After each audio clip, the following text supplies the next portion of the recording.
Hey everyone, my name is Johannes Durfert, and I welcome you to my first video about LLVM.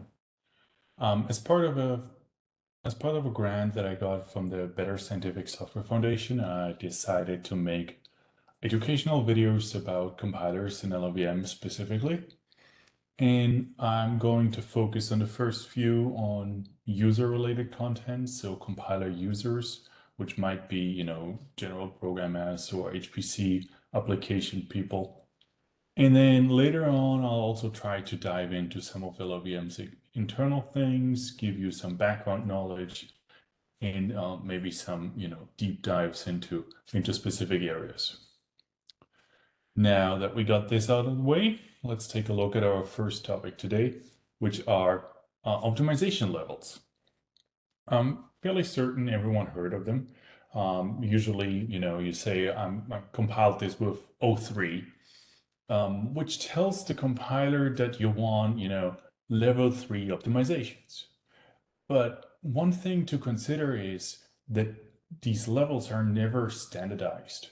We kind of, as a community, agreed upon that we use, a couple of numbers, so O0, O1, O2, O3, sometimes O4, and a couple of special letters to mean certain things, but especially between compilers, but also throughout the versions of a single compiler, what these numbers and these letters really represent in detail can change. Conceptually, they stay the same, so that is O0, you would like no optimizations for debuggability. O1, you would like light optimizations, but still debuggability.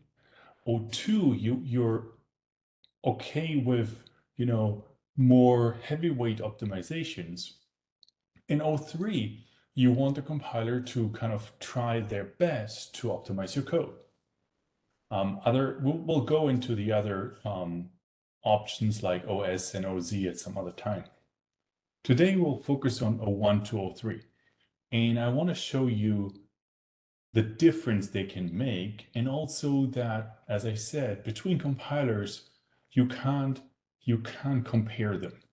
So for this example, I made this little code here, which effectively is just some examples, some random example I made up, just to show how the optimization levels affect our performance. And while I'm not going to measure performance with like time, I'm actually going to measure performance with instructions that are executed. It's usually a more stable measure, and we'll get into that in a different video at some point.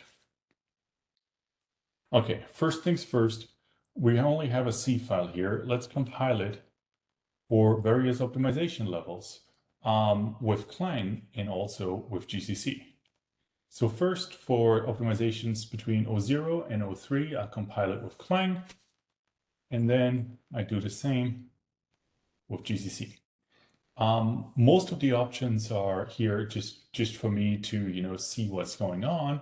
At the end of the day, what I did is I said Clang minus O3 minus MR equals to native optimization level O3. So this is effectively the command I typed, and the same for GCC.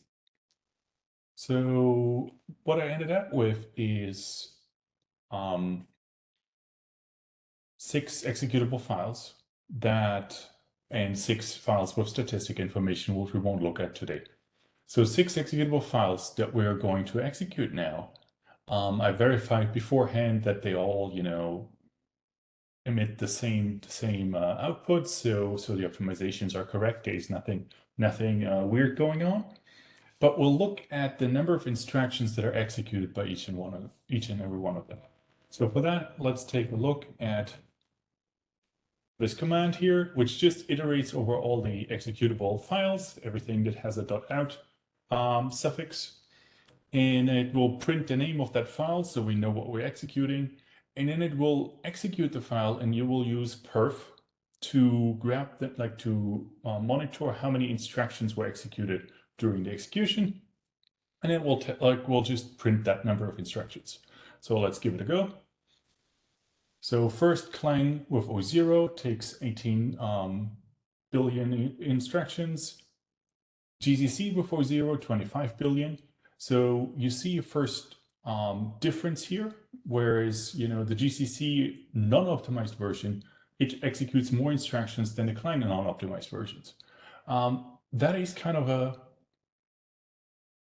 that's not to say GCC generates worse code. It's to say that GCC generates different code. And if you don't optimize your code, the number of instructions you execute really doesn't tell you much anyway. I mean, it impacts performance, but there is no reason to argue about good or bad performance if you don't turn on optimization. So if you have O0 runs, you can't really argue that the performance should be good. That is not what O0 runs are for. Now, O1 is a different story. At O1, you want the compiler to kind of clean up the code and do at least normalization and simple optimization that don't disturb the format too much, so you can actually follow it along if you debug it. If we look at the number of instructions here, for Clang, we have 4 billion and 300 million. And for GCC, we have roughly the same amount of instruction executed. So once we turn on optimizations on level O1, both of them produce executables that perform pretty much equivalently in terms of number of instructions. Now, what happens next if we increase the optimization level to O2 is that in Clang, the number of instructions actually, falls quite a bit, falls down to almost like less than 700 million, which is a big jump. On the GCC side, it also falls quite a bit, but it only falls to 1.3 billion. So it's kind of twice as high. Why is that? I think at the end of the day here, it might have something to do with the vectorization, such that Clang is able to vectorize or chooses a vectorization factor that is different than GCC's. Can you make a big picture conclusion out of that? No. It's some example code that falls in one way or another. If I modify the code a little bit, GCC will have an edge over Clang. So it's really not helpful to try to argue one way or another here.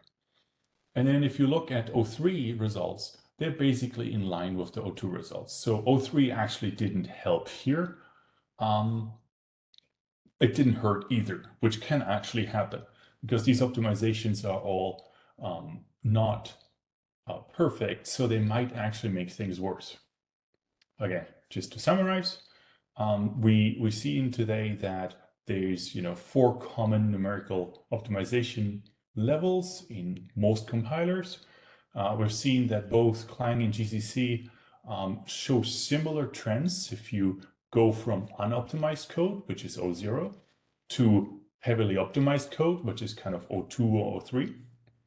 And you can see that there is big jumps in the number of instructions that are executed, and then there is differences between compilers, but you again have to keep in mind that O2 in Clang also doesn't necessarily do the same things as O2 in GCC. They're just generally compatible, but they're not necessarily doing the same thing. So your mileage may vary, and you actually have to kind of try out different options. What is the best for you depends on your use case. Thank you, and I hope to see you soon again.